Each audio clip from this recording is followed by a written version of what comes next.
Here's part 3 of my videos, series of videos showing my romance novel collection. And we did Harlequin in part 1 and part 2, and now we're moving on to other publishers. And this is Dell Books. In the 1960s and 70s, they had a series called Candlelight Romance. And you see here, this is book number 11. This came out in 1967. And they were mostly like nurse novels at the very beginning. This book is by Arlene Hale, who wrote several of these books. I'll have a video of Arlene Hale books in a subsequent video because I have about 10 more of the books that she wrote in this series as well as others. By the 1970s, Candlelight started doing intrigues as well as Regency novels. This one's by Janet Louise Roberts, who became a very successful historical novelist later in the 70s. She also wrote under the name Jeanette Radcliffe. And sometimes they would have American writers, but this one, like Master of Roxton, is a British writer. Harlequin published a lot of British reprints of British romance novels from Mills and Boon, but there were other British publishers like IPC and Robert Hale, and Dell published some of those as well as some other publishers. So this is it for the main Dell Candlelight series that look like sort of Harlequins. They had in 1979, which both of these books I believe came out in 1979. Let's check here. This is 1978. They had a cover format change, and the numbering jumped ahead, so it went from something like 256 to book number 500. So there's no, like 257 to 499, if you're looking at them. For some reason, the very next month, they just jumped ahead to 500. And they were still doing contemporaries as well as regencies and intrigues. There's a romantic suspense. Daisy by Jenny Tremaine. Jenny Tremaine's actually a pen name for Marion Chesney, who was a very famous and successful Regency writer, and also a mystery writer under the name M.C. Beaton, I believe. And so we have here, the Anne Stewart's The Demon Count and Demon Count's Daughter. And I've read both of these books. They were really good. Sort of like a Dracula type story, although Demon Count's Daughter was a little more comedic in a way.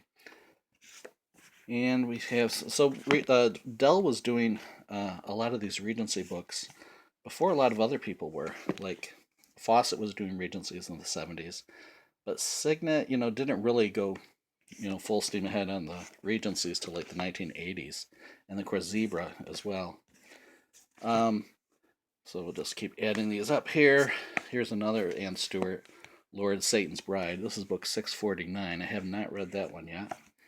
Another Arlene Hale, and this is my last Candlelight book, number 701. And so this is 1982 when this came out. I think number 716 or so was like the final book. And around the same time, they started up a Candlelight Ecstasy series, which wasn't Regency, and I'm not into it. It was all contemporary stories.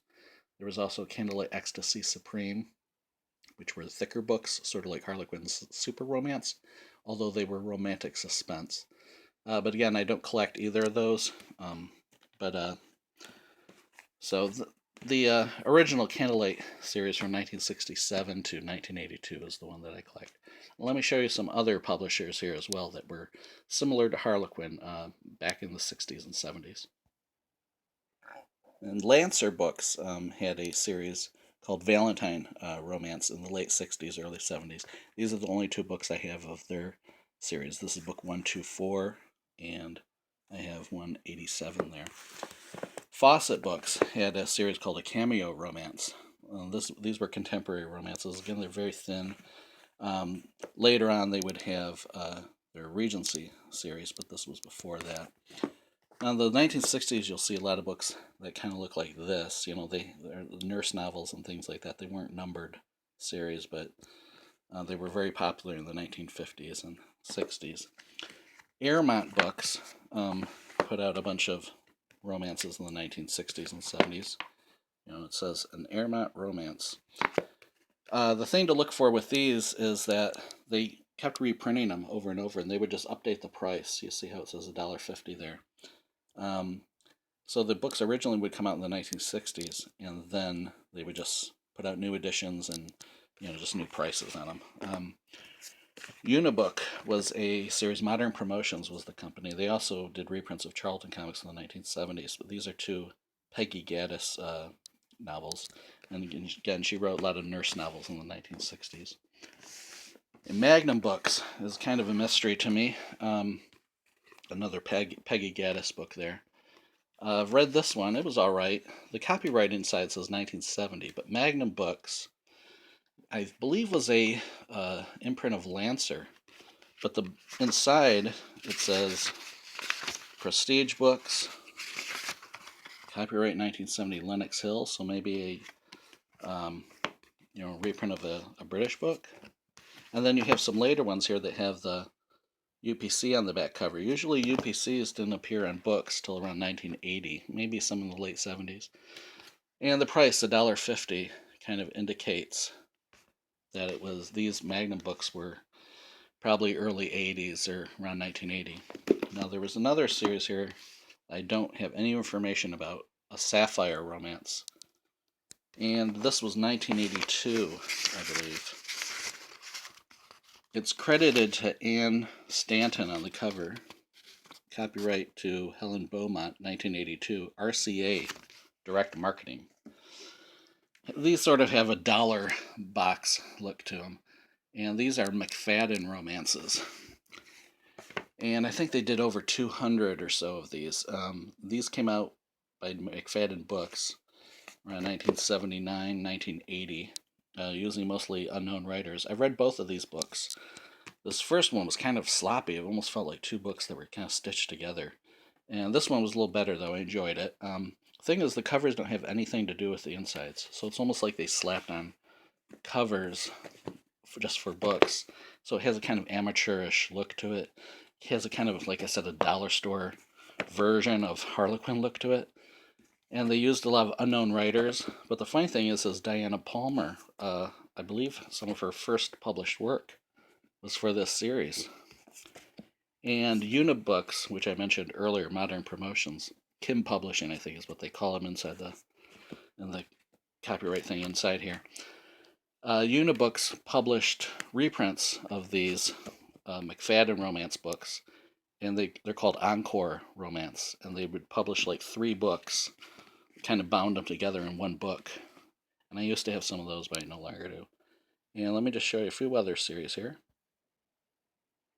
Now, I mentioned how Encore Books would reprint a bunch of those McFadden books in 3-in-1 volumes.